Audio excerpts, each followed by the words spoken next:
All right, so this is the lesson, first of two parts, dealing with the big, bold name, the fundamental theorem of calculus, which is pretty important, hence it has such a important sounding name.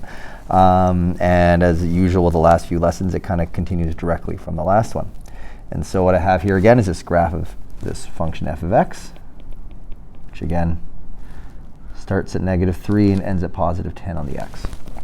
And again, I have another function based on it, g of x. And g of x is, again, it's the exact same thing from the end of the last lesson, the integral from -3 up to t. And sorry, I think I said g of x. I should have said g of t. So it starts from -3 up to t, and that's the input of the function. So whatever number we put inside g, that's the bounds of this integral of function f of x, of this particular function we have here. And so g at 2 represents, if I replace that t right here with a 2, which means I want to find the integral from -3 to 2 of this function. And so looking at here, where's 2? 2's right there, so I'm finding this area right here.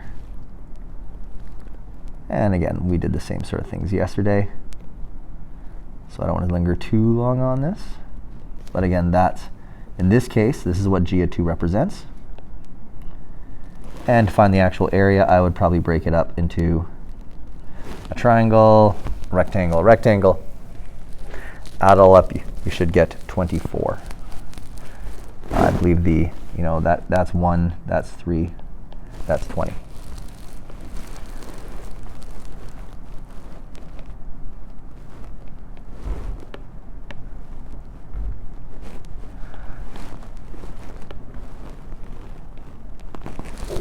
All right, so more importantly, at this point, are the next questions. Now that we've reviewed what this, this fairly odd looking function, this function g, which again is an integral from -3 up to some point, and that point is the input of this function. So when is this function increasing? Well, this function is increasing any time that as I go this way, I'm adding more area. And it's increasing all the way until I reach this point right here, which is 3.5 or 7/2. Because as soon as I reach that point, if I keep going, I'm adding negative area, which means my overall integral is shrinking. And so when is my function increasing? Anywhere from -3 to 7/2. Anywhere in that interval, as I make t larger and larger, as long as t is between -3 and 7/2, the overall integral will get larger, which means g is increasing. And so I'll say for t is between -3 and 7/2. When is it decreasing? Well, this function is decreasing as soon as I pass to 7/2. All of this region here, the more I go this way, the more and more negative area I'm adding to my overall interval, I meant to say. And so the more I go this way, the smaller my overall integral gets because I'm adding more negative area. And so my function is decreasing from 7/2, not including 7/2, all the way up to 10. If I were to ask what's the domain of function g, the domain would be from -3 to 10. After that, my function doesn't, my function doesn't make sense anymore after that because f of x doesn't exist then. So my function is increasing from -3 up to 7/2. It's decreasing after that. What are the critical numbers? Which means when is my function neither increasing or decreasing? Well, I can see it's right there at 7/2. That's the instant my function is not increasing or decreasing. That's a critical point of g, not of f. Again, if you look at function f, that's an x-intercept, but it's not a critical point. And again, we appreciate that we are looking at function g here, which is an integral of f. Anyhow, the critical number for g is again when t equals 7/2. And so what is the maximum g of g? Which means what is the maximum possible area I can get out of this function g? Well, the maximum possible area is what I get for this region here, when t equals 7/2. When t equals 7/2, I'm finding that entire area right there. As soon as t is more than 7/2, I'm adding some negative value. And if t is less than 7/2, again, I am not quite at my maximum possible area. So the maximum is when t equals 7/2. But what is the maximum? Well, it's that total area you see in blue. And so I'll say the maximum, I'll say, is when t equals 7/2.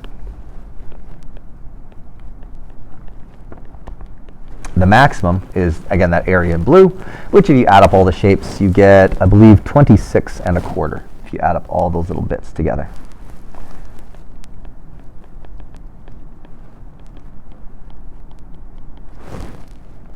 So let's notice what we've just found here. If I kind of zoom out here, I have found that function g, again, which again, g is an integral from -3 up to some value t. Function g is increasing anytime function f is above the x-axis. I have found that function g is decreasing anytime function f is below the x-axis. I have found that function g has a critical point at any point at f of g is on the x-axis. And I found that critical point in this case is also a maximum.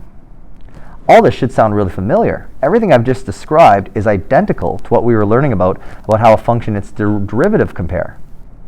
When a derivative is above the x-axis, the function is increasing. When a derivative is below the x-axis, a function is decreasing. When a derivative has an x-intercept, that's a critical point of the function, which means this function f acts as the derivative of function g.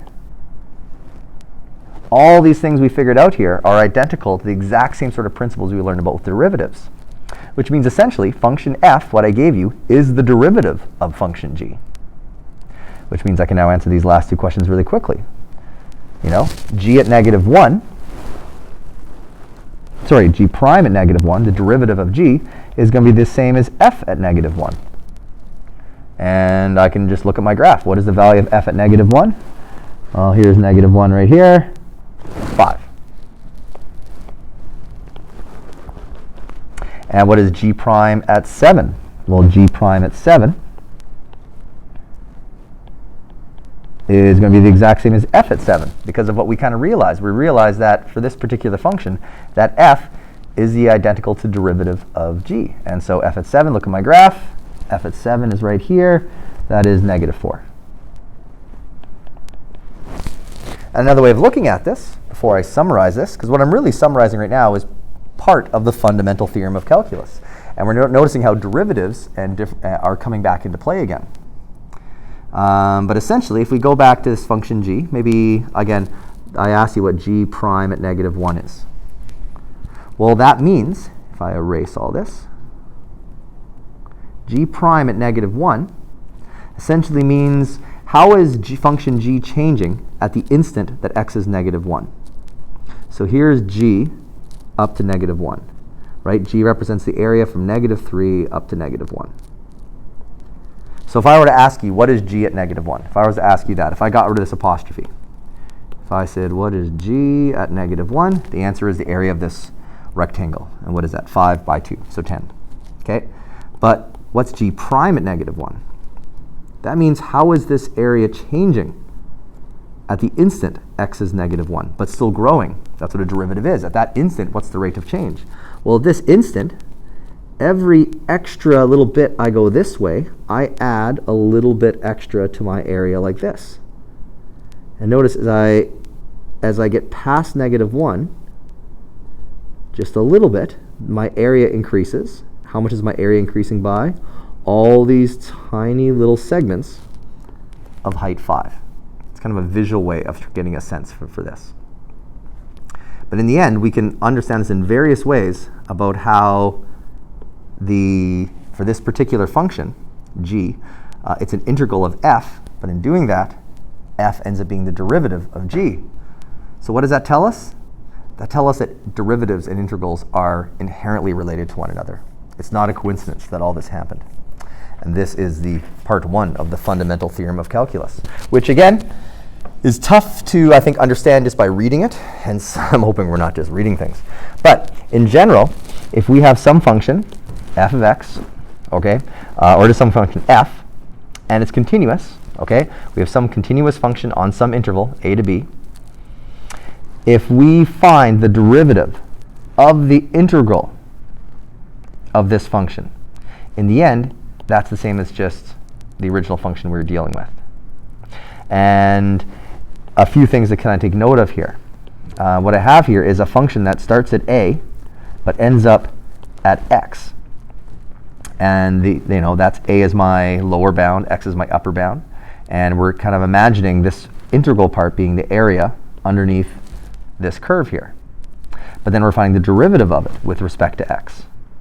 And that's what we were kind of seeing last time. And notice in the end, our derivative was ending up being just the original function we were dealing with.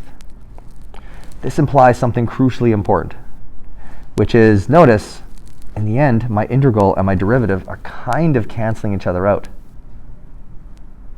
In the end, I'm just focusing on this, which kind of implies that derivatives and integrals undo each other, which implies, as it says right here, that the process of integrating and the process of differentiating are inverses of one another. And that right there is part of the fundamental theorem of calculus. There's two parts of it. We'll deal with just part one today. And that idea is that integrals, the process of integrating and the process of differentiating, are inverses of one another.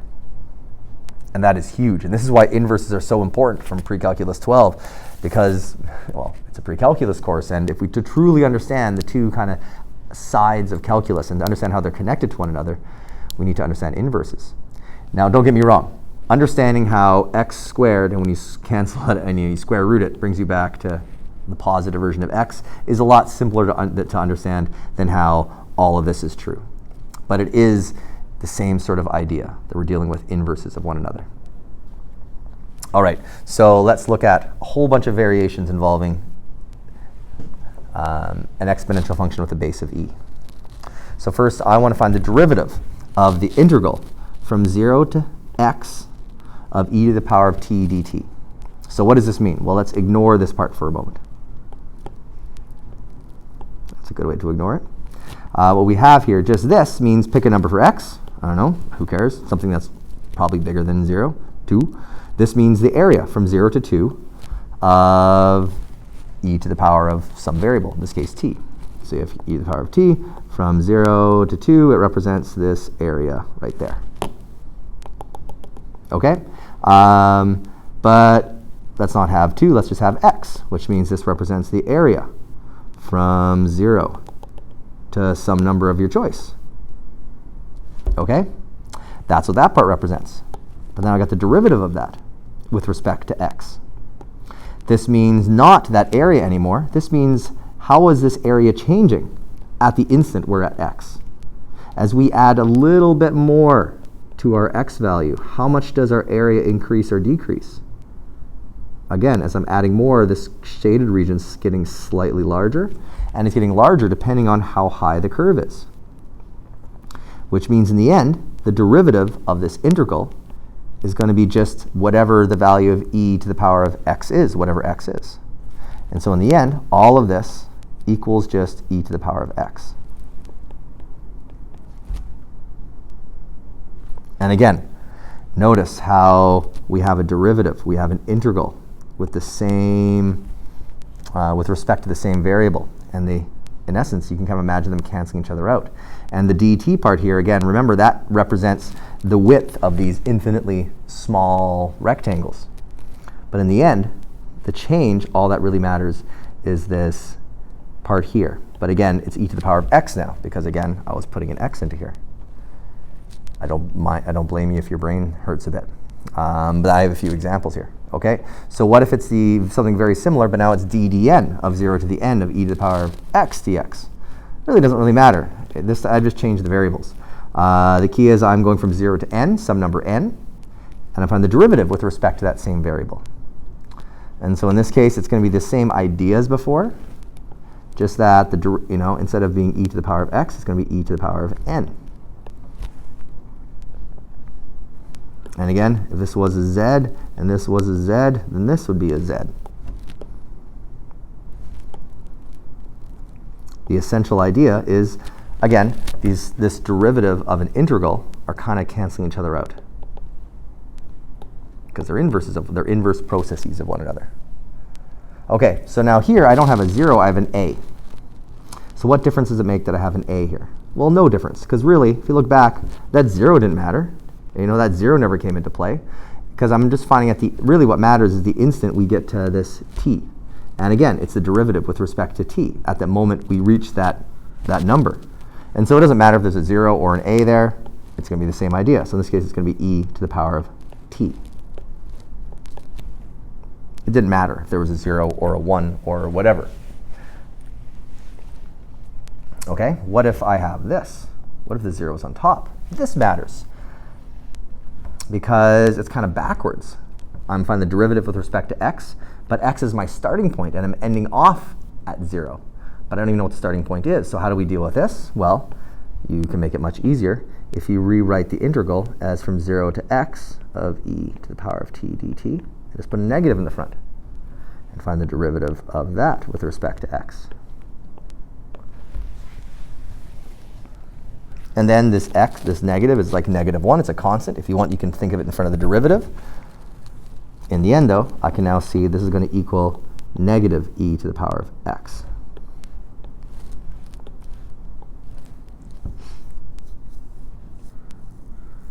All right, second last one, getting a bit trickier. I have the derivative with respect to x of 0 to 2x, not x. So there's a difference there. But it's still the same variable, but it's that variable times 2. So what do I have here? Well, if you're tempted to write this equals e to the power of 2x, you are right as long as you don't stop. Because the ending point of this function is not x, it's 2x, which is a linear function in itself. Essentially, we have the function 2x inside this integral function. And you're finding the derivative with a composition of functions. So we need to use the chain rule here.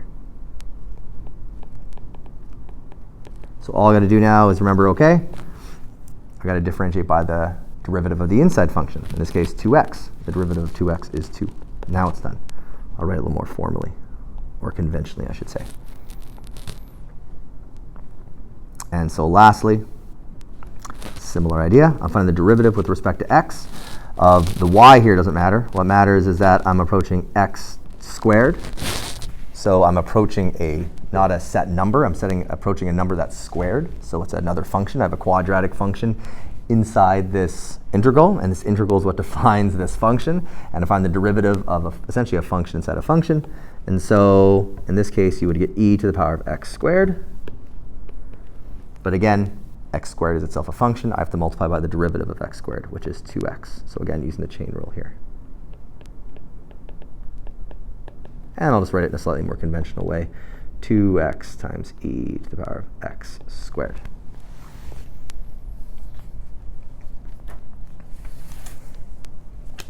All right. Perfect examples of some tough to understand abstract questions that algebraically have virtually no work. Like in most of these, I'm just like, there's not a lot of work here, but it's abstract. And so last few examples. I think I have just 2 left yet. So again, term the equation for the derivative with respect to x of the integral of 2 up to x cubed of the square root of sine t dt. And so I will say if there wasn't x cubed, if this was just an x right there, then this would equal the square root of sine x, and that'd be it. If this was not an x, if this was, I don't know, an a, then this would be the square root of sine a. OK, but let's go back to the actual question now. This is this derivative with respect to x of 2 to x cubed of square root of sine t. So again, the first part, you may be tempted to the right, which is great, is the square root of the sine of x cubed. But again, as we saw in the last couple examples, my ending point, that's where my integral ends. And again, my function is defined by where this integral ends, is itself a cubic function. So when I differentiate it, I have to use the chain rule and so multiply by the derivative of x cubed, which is 3x squared.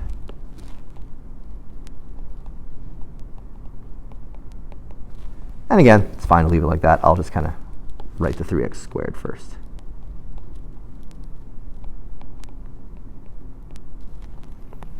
And so again, this is the derivative of this function. And this function is defined by an integral.